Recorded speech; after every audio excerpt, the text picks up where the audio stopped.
Aí sempre a última alternativa era NDA, nenhuma das alternativas, né? Uhum. Aí nunca elas estavam corretas. Tipo assim, a gente nunca marca elas, porque normalmente tinha umas questões inúteis, eram umas alternativas inúteis, entendeu? Então, assim, quando eu fui abrir minha prova de filosofia e que tinha um negócio lá de todas estão erradas, eu fiquei tipo assim, professor Caio, que Dificuldade, né? raiva.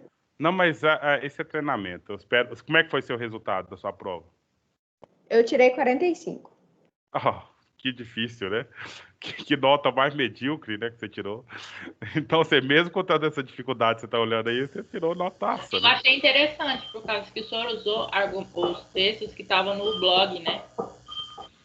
É, o material da aula, né? A Aí, gente foi aí, eu, fiel ao só, material da aula. aí eu só lia no blog e falava, não, essas aqui estão todas erradas. Aí eu marcava. Quando até foi corrigir, É, eu eu acho errei que. uma.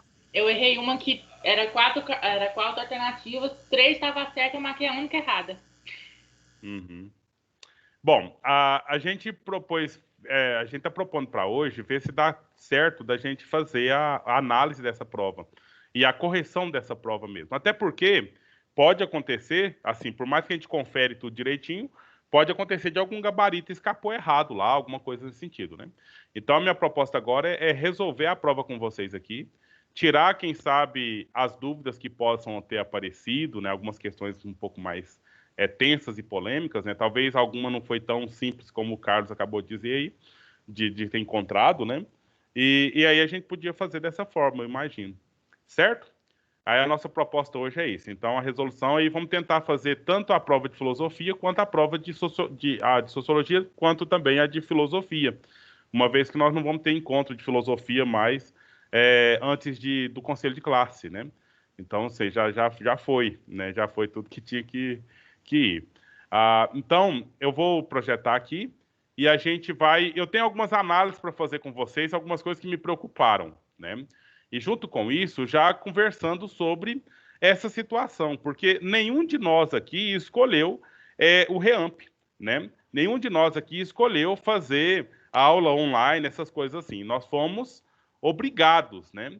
Fomos obrigados pela pandemia a entrar num sistema como esse.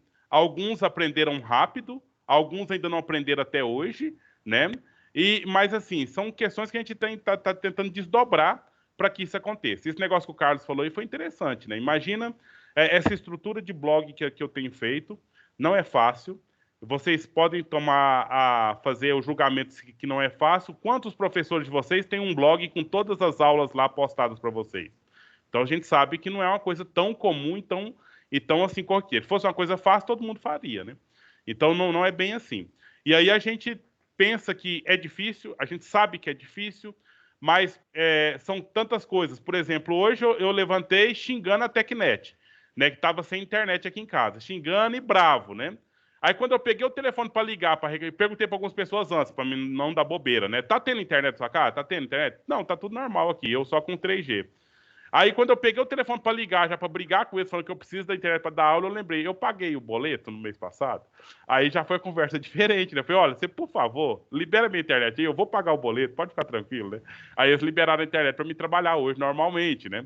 Então, ou seja, são situações assim que a gente é pego de surpresa. Mas ontem nós tivemos uma notícia interessante. Uma menina do terceiro ano aqui do CPMG, ela levou 900 na redação. Entendeu? Então, ou seja, ela passou pelos 9 meses de ramp, igual vocês, no ano passado.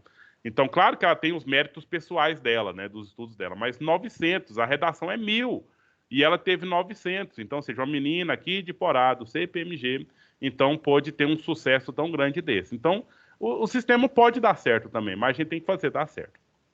Por que eu estou falando isso? Porque eu olhei aqui a gente tem aqui, eu fiz uns gráficos, né? Não sei se vocês tiveram curiosidade de olhar aqui na postagem da aula de hoje. Só agradecendo as pessoas que estão com a câmera ligada, tá? Obrigado, isso ajuda muito a gente ver as expressões de vocês e como que a gente pode comunicar essa aula. E aqueles que puderem e quiserem ligar, eu fico muito satisfeito se vocês puderem fazer isso para ajudar a gente aqui nessa comunicação. Então vamos lá. Aqui eu coloquei, olha só. Clica aqui para baixar a prova. Então nós vamos precisar de olhar essa prova agora. Vamos fazer, já vou deixar ela arrumando aqui. Aqui eu tenho um gráfico do resultado, né? e até me preocupei um pouco com essa questão aqui, tá vendo?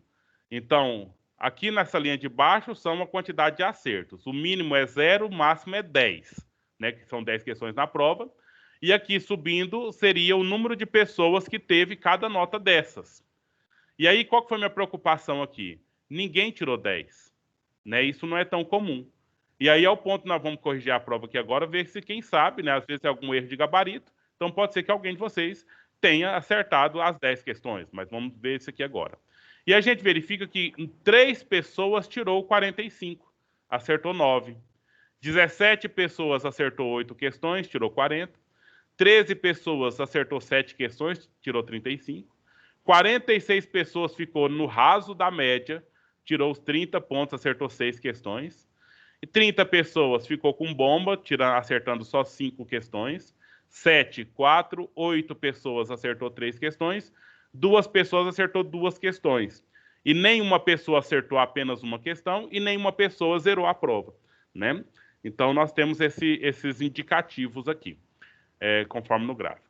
Só que aí, o que é aquela questão? Para ler uma prova dessa, fazer uma prova dessa, demanda tempo. E nós estamos vendo algumas corrupções, alguns pecados, né? Nós estamos vendo, conforme Santo Agostinho nós acabamos de estudar, nós estamos vendo o mal por aí. Porque como pode, olha só, uma pessoa responder uma prova dessa em 1 minuto e 2 segundos? Sabe, a pessoa entrou, 1 minuto e 2 segundos, a prova está pronta. É muito complicado, e foram várias assim, ó, de 1 minuto. Aí depois algumas gastaram 5 minutos, tal, né?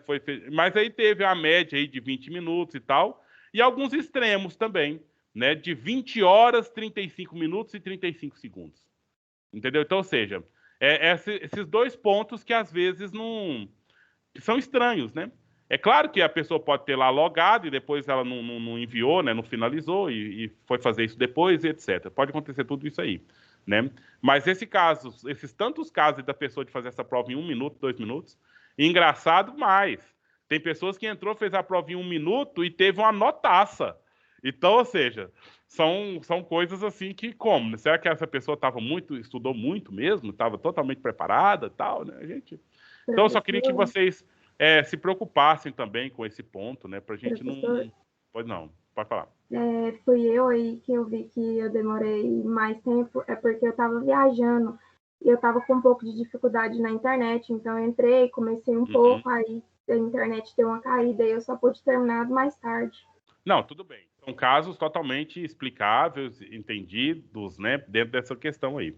Mas eu só disse a questão do extremo lá, mas o que me preocupa mais é esses casos muito rápidos, né? Essa entrada e tchá, né? E pronto, né? Então, ou seja, ou não está levando a sério, ou está fazendo algum tipo de corrupção, né? Então, alguém está fazendo a prova, passando gabarito, sei lá o que está acontecendo aí, né? Mas é alguma coisa que não é das melhores possíveis. Ô, professor. Sim. Mas, sim, uma sinceridade aqui. É tipo assim, 1 minuto não dá nem para ler uma questão, então...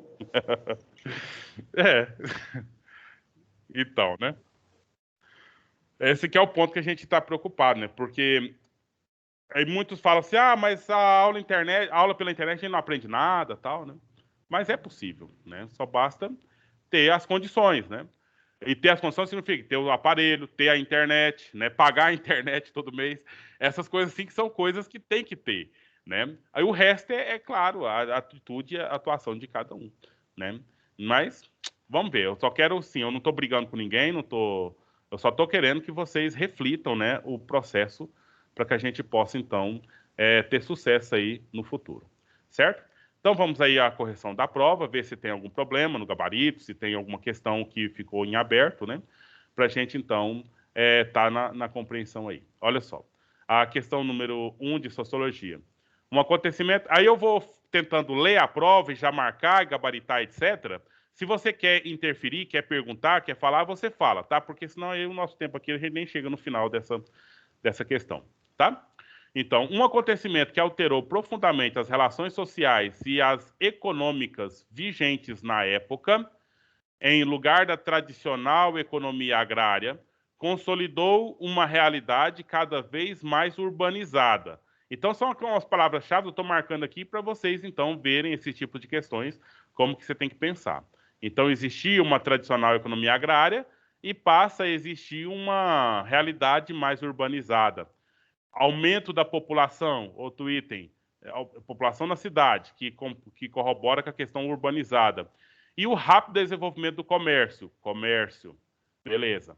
Industrialização, mão de obra barata e abundante formada pelos antigos camponeses, né? A mão de obra é barata e abundante, formada pelos antigos camponeses. Que acontecimento foi esse, né? E a palavra-chave está aqui, ó, industrialização. A industrialização que foi o que ocorreu na região urbana, que é totalmente diferente da questão agrária, só que se nós fôssemos falar isso hoje, já é fora de contexto. Por que é fora de contexto? Porque hoje nós já temos uma industrialização no campo, né? Você vê maquinários, colheitadeiras daquele tamanho sendo controlada pelo computador, que faz lá um processo de sensores lá, e a colheitadeira vai na roça, volta carregadinha, sozinha, né? Então, você já tem industrialização no campo. Hoje, mas no contexto do surgimento da sociologia, diz respeito à Revolução Industrial. Gabarito, letra D. Alguma dúvida?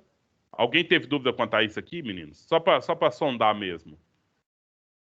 Alguém achou que seria uma outra coisa?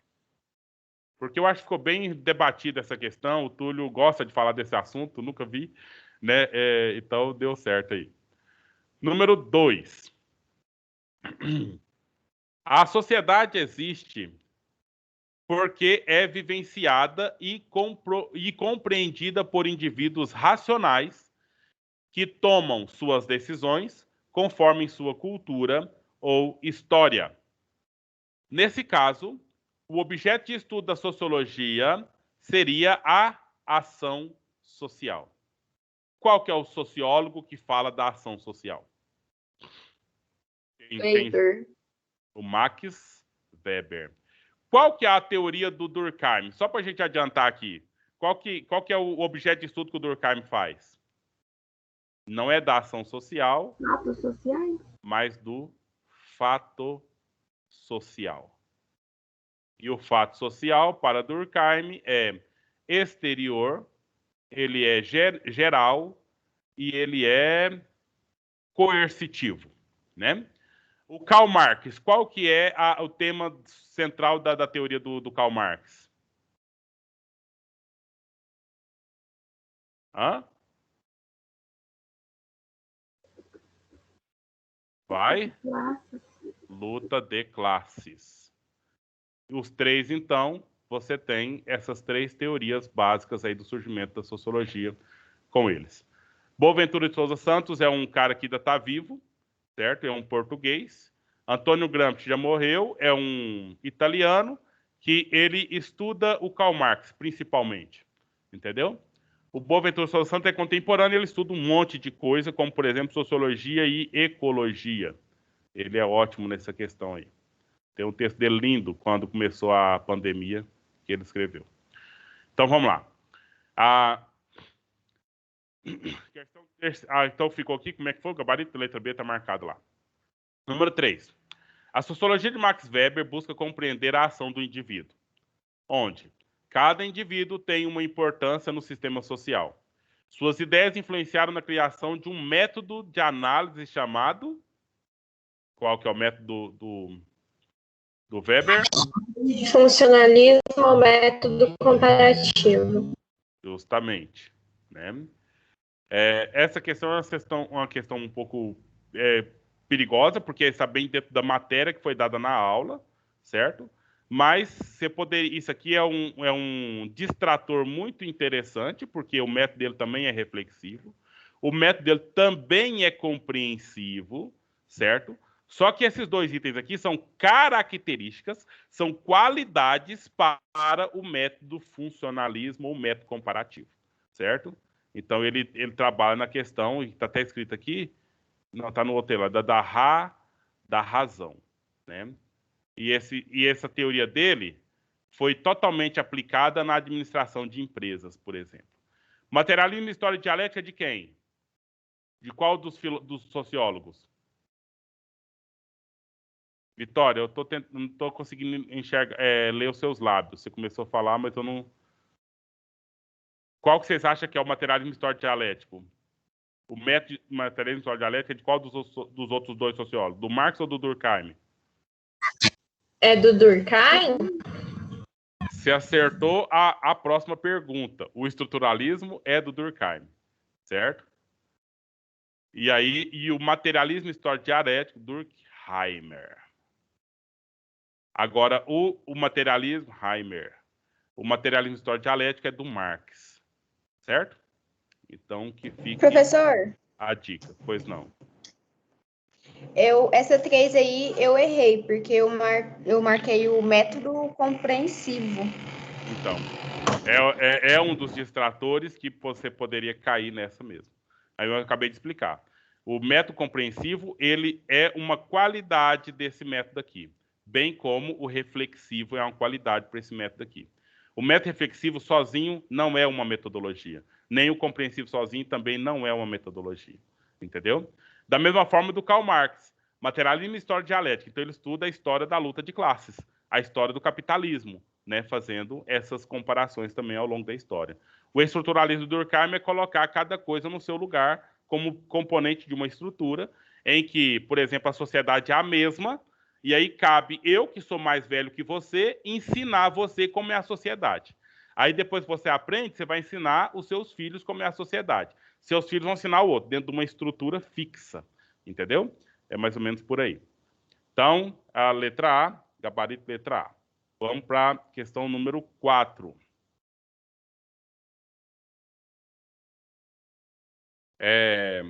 Quase igual àquelas que eu elaborei, mas essa aqui ainda é do Túlio. Então, vamos julgar os itens. 3 itens aqui. Não cabe à sociologia dizer como a sociedade deve ser, mas explicar e constatar como ela é. Entendeu? A ideia aqui é que a sociologia vai compreender a sociedade e vai explicar a sociedade para a gente, mas a sociologia de jeito nenhum vai falar para você, olha, o certo é isso, o certo é aquilo. Quem que é que faz esse negócio? O certo é isso, o certo é aquilo e te manda você fazer como tem que ser feito? Quem que faz isso? Me dá um exemplo, gente. Hã? Pessoas? As pessoas, mas não as pessoas isoladas, porque você não tem que confiar muito em pessoa isolada. Mas você tem que confiar e tem que aceitar as ordens de quem? Da sociedade. Sim, mas especificamente... Vitória, eu não estou conseguindo ler seus lábios. Você liga o áudio para me ver o que você está falando. Quem é que manda? E aí, Samuel, o que você acha? É a sociedade, gente. Só que tem um termo específico que a gente vai dizer dentro da sociedade, que são as... Vou dar os exemplos.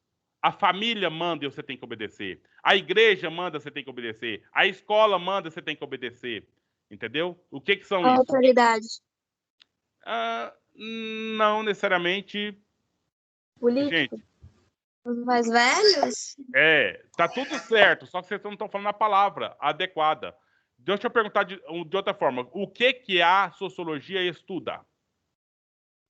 Sociedade. A razão. A sociedade, modo de ser. Gente, Carlos, é a sociedade, tudo isso aí. Mas especificamente o que, meninos?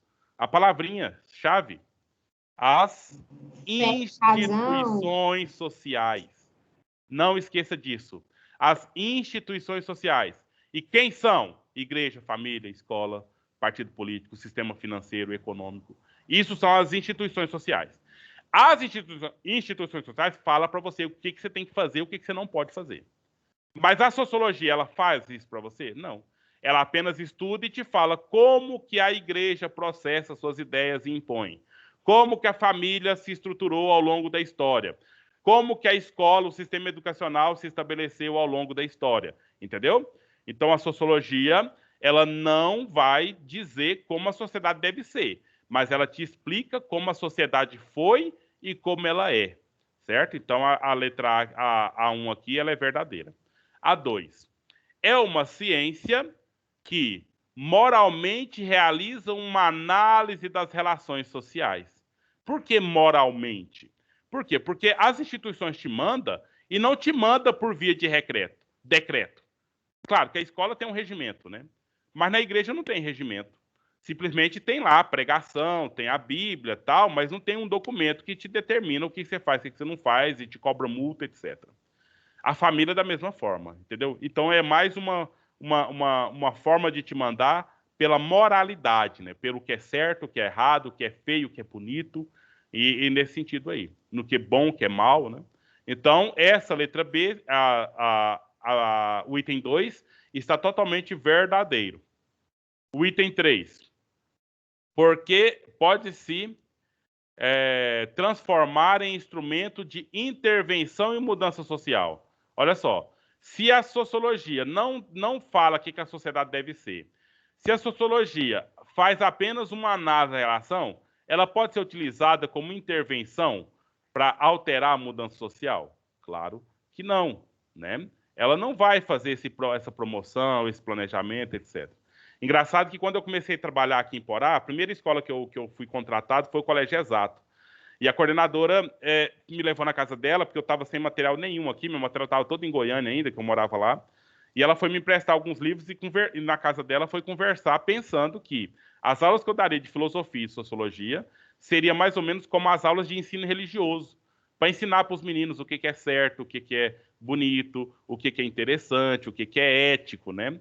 E aí, assim, eu não falei nada para ela, porque eu estava sendo empregado ali naquele momento, mas a sociologia não tem objetivo nenhum com isso. Simplesmente para perceber como que a sociedade é. Agora, como você tem que saber como que você vai agir, não é o professor que vai falar, é a sua inteligência que vai decidir isso aí.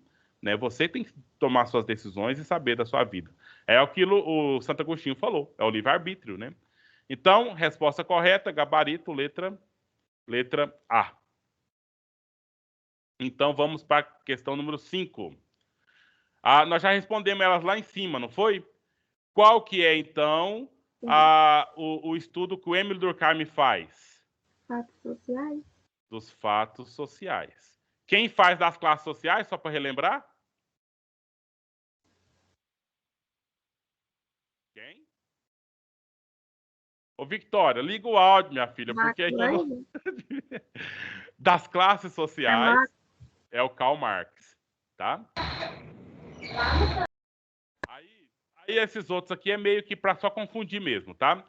Divisão social seria também o Durkheim, mas é um item dos fatos sociais. Meio social talvez seria o Max Weber.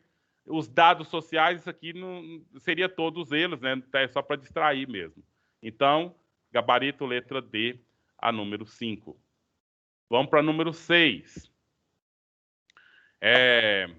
Aqui, tá, eu falei lá na primeira questão, as qualidades do fato social do Durkheim, né, que percebe, então, olha, de acordo as características que moldam o comportamento do indivíduo na sociedade, que é os fatos sociais. Olha, a questão número 6 responde à questão número 5. E aí, quais são as características dele? É geral, político, adotivo? É geral, mas não é político nem adotivo. É coercitivo? Sim, mas não é natural e nem expressivo. É exterior? Sim. É coercitivo? Sim. É generalizado? Sim. Gabarito, letra C. Não é expressivo nem natural, como está aqui nesse aqui, só para confundir. É exterior ao indivíduo, não é expressivo, mas é generalizado. Entendeu? Então, gabarito, letra C. Exterior, coercitivo, generalizado.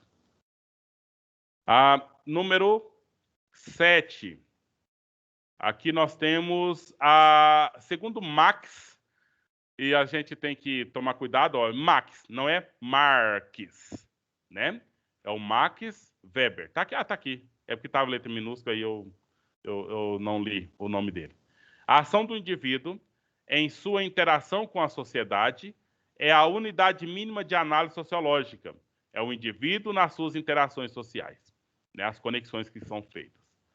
Portanto, uma ação que é motivada por hábito arraigado ou por um costume, isto é, quando se pergunta ao ator, a pessoa que está agindo, por que você realiza determinada ação? Como cumprimentar alguém com um aperto de mão. Ou eu perguntaria para o Carlos, por que você vai na missa? Entendeu? Aí vai ter uma resposta que vem dele aí, e essa resposta está totalmente ligada com a ideia de costume. Eu nem sei qual que é a resposta dele, né? Mas eu tenho certeza que vai ser uma resposta ligada aos costumes realizados. Quer responder, Carlos, a pergunta que eu fiz? Por que você vai na missa? Costume, tradição, no caso. Pois é, mas você está dando usando a palavra que foi colocada aqui. Me fala outra coisa. Por que você vai na missa? Fé? Não, a fé é um sentimento, é uma coisa sua aí. Mas eu acho que você está pensando, tipo assim, a sua avó vai na missa? Vai. A sua mãe vai? Né? Aonde você aprendeu a ir na missa? Com quem você aprendeu isso? Com a família? Toda a família do Carlos vai. Então o Carlos está indo. E tem tudo. Se o Carlos tiver filhos, possivelmente ele vai levar os filhos dele na missa. Né? Então é uma ação que vem com base nas questões relativas a costume. E aí, esse tipo de ação, conforme Max Weber, é uma ação afetiva, porque lá na missa tem alguém que o Carlos gosta, e aí ele, para fazer essa pessoa se sentir mais feliz com o Carlos, ele vai na missa? Não. Mas seria a resposta correta, tipo, perguntar aí para qualquer pessoa que tem namorado ou namorada, por que você dá flores para sua namorada? Por que você dá uma mensagem de carinho para o seu namorado? Por quê? Olha a resposta na letra A.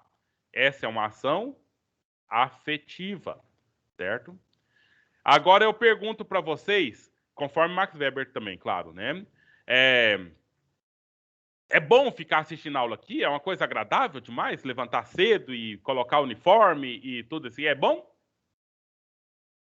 Nem sempre, né? Mas por que você está fazendo isso? Obrigação? Porque é uma norma. É uma norma, mas para quê? Está no futuro.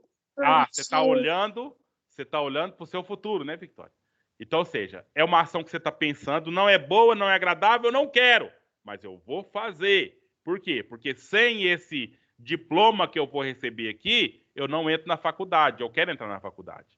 Sem entrar na faculdade, eu não me torno um profissional diplomado. Se eu não for um profissional diplomado, eu não vou ter como fazer um concurso.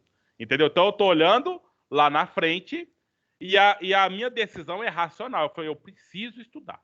Eu preciso assistir aula. E você decide estudar a aula. Essa qualificação da ação, conforme Weber, ação racional com base a valores. Qual que é o valor que está em questão aqui? Diploma, né? E depois profissão e assim por diante. Agora tem algumas... desculpa, eu acabei de fazer uma explicação diferente aqui. Com base no diploma, é os fins, tá? É os fins. Entendeu? Então, tudo que eu falei sobre isso aqui, eu estou passando aqui para a letra C.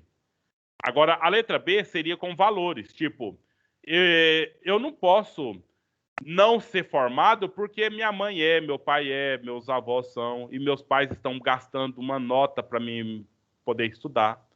Então, é feio se eu não me tornar uma pessoa formada. Deu para entender a diferença? A confusão que eu acabei de fazer já está desfeita ou vocês ainda estão confundidos aí? Eu tenho que explicar um pouco melhor. Com relação aos fins, é aquilo que você vai de fato receber depois que você fizer a sua atitude e você, então, pensa sobre ela e você faz. Com relação aos valores, é aquilo que você faz porque você foi ensinado que você tem que fazer, porque isso é uma coisa bonita, que isso é uma coisa interessante, uma coisa ética. Com relação aos valores que foram impostos em você. Tudo bem? Entendido? Beleza. Quer falar, Kayla? Não, professor, eu ia falar que tá tudo bem, mas aí... Obrigado, então. Agora, essa ação, arraigada com costume, e aí, quando o Carlos respondeu, e a gente colocou coisas na resposta dele. Ele não respondeu que foi uma decisão dele, que ele fez um estudo e comprovou que ir na missa é uma coisa muito importante. Simplesmente ele falou: minha avó ia, minha mãe ia, e eu vou, e é o costume da minha família ir. Então é uma ação que ele não pensa sobre ela, ele simplesmente faz porque é normal fazer. O nome dessa ação é tradicional. Entendeu? O Weber trata essas 4 aqui, tá? Então, ou seja, a afetiva eu não penso, eu só faço por amor. A tradicional eu não penso, eu só faço porque é costume da minha família. A racional eu penso com relação àquilo que eu aprendi que é bonito e eu não quero que é feio. E a relação ao fim, eu faço uma análise e vejo se compensa ou não compensa eu fazer. Mas o tempo todo você está decidindo cada coisa da sua vida com base nessas 4 ações aqui, conforme Weber, certo? Desde você amanhecer e prender o cabelo, desde você passar um batom, né? Desde você, menino, fazer a barba, qualquer ação, ela está relativa a uma dessas 4 ações aqui. Entendeu? Isso é Weber. Então, gabarito letra C. Número 8. Aí a 8 já foi da que eu elaborei. Então, vamos analisar conforme aqueles pontos lá. Primeiro item. A sociologia do Brasil, assim como na Europa, surge com a preocupação de entender e modificar a própria sociedade em que seus pensadores estão envolvidos. A sociologia no Brasil. Então, você tem lá a figura dos primeiros sociólogos no Brasil, Gilberto Freire, né?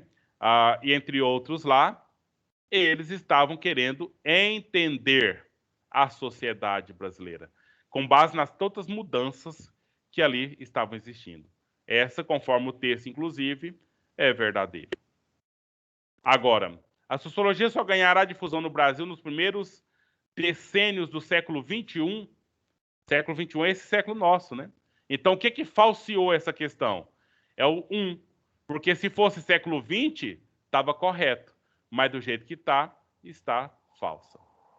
Entre os autores que podem ser considerados sociedades brasileiros, é o Durkheim? Durkheim não, professor. Durkheim é da França. É o Weber? Não, ele é da Alemanha. E o Marx? Não, ele é da Alemanha. Então, somente a 1 está correta, proposição letra B. Certo? Tá, já passou 1 minuto aí. Vocês querem que termine ou vocês querem ir embora já? Fica assim. Quem quer ir embora pode ficar à vontade. Terminamos aqui. A de filosofia ficou então para outra oportunidade.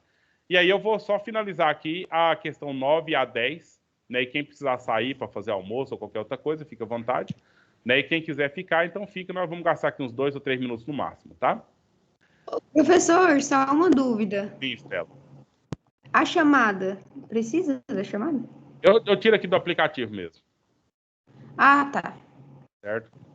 Então vamos lá. Questão número 9. Euclides da Cunha nasceu em 1866? Sim. É considerado o primeiro sociólogo brasileiro? Sim, mesmo que ele seja um cara da literatura. Mas a obra que ele faz, Os Sertões, é uma obra estritamente sociológica. Então, verdadeiro, a primeira. Euclides da Cunha, na obra Os Sertões, tenta descrever os diversos aspectos de uma sociedade que era desconhecida para a sociedade brasileira litorânea, que é o interior da Bahia, correto? Qual que é essa sociedade litorânea que está sendo dita aqui, meninos? Ou o que é uma sociedade litorânea? Pode falar, Juliane. Não, é porque eu tava pensando aqui, mas não é o que eu pensei, não. Diga. O que você pensou? É a sociedade do litoral. Todas as capitais do Brasil, antes de Brasília, ficavam no litoral. Não foi? Qual foi a primeira capital do Brasil? Salvador. Lá tem praia? Sim. Porque é no litoral.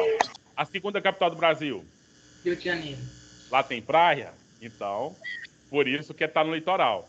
Só agora que nós temos a capital bem no centro do país, que é Brasília, né? Aí não tem praia, só tem do Rio Araguaia mesmo, mas o resto, né? Então, e aí o sertão, ninguém conhecia. Todo mundo chegava no navio, parava em Salvador, bonito demais. Descia ali todo o litoral, Rio de Janeiro, bonito demais. No máximo que entrava era para São Paulo, né? No máximo. E não conhecia o resto aí do Brasil povoado, né? Porque naquele contexto lá, o Goiás não era povoado ainda, né? Era mais o contexto baiano mesmo lá. Porque aí tinha toda uma entrada pela Bahia para chegar lá no Maranhão, aonde se tinha muita questão da cana e outras coisas relativas aí às produções brasileiras. Então, tá certo essa questão aqui, A2. Euclides da Cunha acreditava na superioridade de certas raças. Isso aqui até o Túlio depois veio conversar comigo, né? Como que esses sociólogos primeiros, eles eram racistas, né? E é fato. Mas para aquele contexto deles ali era assim mesmo, era o homem branco. Mulher não prestava para nada, negro não prestava para nada, índio não prestava para nada, entendeu? Então eles eram de fato preconceituosos e racistas. Dessa forma foi o Gilberto Freire, nós estudamos aqui alguma coisa relacionada a ele, o próprio Euclides da Cunha. Então aqui todas estão corretas desse argumento. E a última, né, para desgosto da Estela, que disse agora há pouco, né, esse aqui, o gabarito, todas estão erradas. Vamos saber o erro aqui, olha. O Gilberto Freire acreditava que havia racismo no Brasil? Olha o erro aqui. Não. O Gilberto Freire falava que tinha uma democracia racial, que era tudo... era harmônico, né? Não tinha violência do senhor dos escravos com os escravos, né? Então, esse que é o erro dessa questão aqui. O segundo... Então tá vendo aqui, olha, e era digno de ser combatido fortemente. Ou seja, se não existe, não tem que ser combatido. É falso. Gilberto Freire percebeu uma grande miscigenação entre brancos, índios e negros. Ok. E a relação entre escravos e seus donos garantiriam uma sociedade brasileira, uma relação conflituosa. Olha o erro. Para ele, não era conflituosa, era harmônica, né? Falta de respeito pelas etnias e tal, ele disse, não, tem uma democracia racial no Brasil. Então, isso está falseando aqui. E para Gilberto Freire, a relação entre escravos e seus donos era violenta. Isso é, né? A gente sabe que era violenta, mas para ele era harmonia, paz, tranquilidade, né? Não era conflituosa de jeito nenhum. Então, conflituosa é que ele não era uma coisa ruim, só que Gilberto Freire achava isso normal. Não, pelo contrário. Foi quando a gente estudou, que a gente estava falando que, tipo assim, ele foi induzido a falar aquilo para, tipo, o Brasil parecer uma coisa boa, né? Culturalmente eu fiquei muito em dúvida, por causa que era uma pergunta que a gente tinha que pensar demais, eu falei, mas foi isso, Carlos. Pela história, nós sabemos que foi conflituosa. Mas o Gilberto Freire, por esses motivos que a Bárbara acabou de dizer aí, ele queria fazer um cartaz bom do Brasil para o resto do mundo. Ele escreveu, não, aqui no Brasil não teve conflito entre negros e seus donos, não teve conflito entre as raças, era uma harmonia só, não tinha violência aqui do racismo no Brasil, entendeu? Então, ou seja, essa é uma questão de pega mesmo, e foi um pega... caso, é igual falando que eu até hoje em dia, né, há pouco tempo atrás, houve, não lembro quem falou, que no Brasil não havia racismo, né? Ou era preconceito, alguma coisa assim. Sim, sendo não havia racismo. É encarada a discriminação social, justamente. Né? Uhum. E muitos estão falando que não teve nem ditadura militar, por exemplo. É um negacionismo. Como tem gente que está falando que não existe Covid. Né? Tem gente falando até hoje não existe Covid, que não acredita na vacina, essas coisas todas. Enfim, são esses problemas. Talvez vai ser questão de prova no futuro, né? Vamos falar, aqueles no Brasil, todos aceitaram a vacina uma vez na história? Então, nós vamos ter que lembrar os seus filhos, né? Eu acho que eu vou ser professor até lá. Vou lembrar os seus filhos direitinho quanto tinha gente que estava negando que teve pandemia, que foi apenas um golpe da esquerda contra o governo Bolsonaro, né? Vou ter que dizer isso para os seus filhos lá no futuro também. Certinho, gente? Vamos encerrar por aqui, então? Aí depois a gente vê essa análise da prova de filosofia, tá? Numa próxima aula aí que a gente tiver. Então, bom dia, obrigado pela participação, presença de vocês. Tchau, professor. Então, tchau. Tchau, professor. Professor.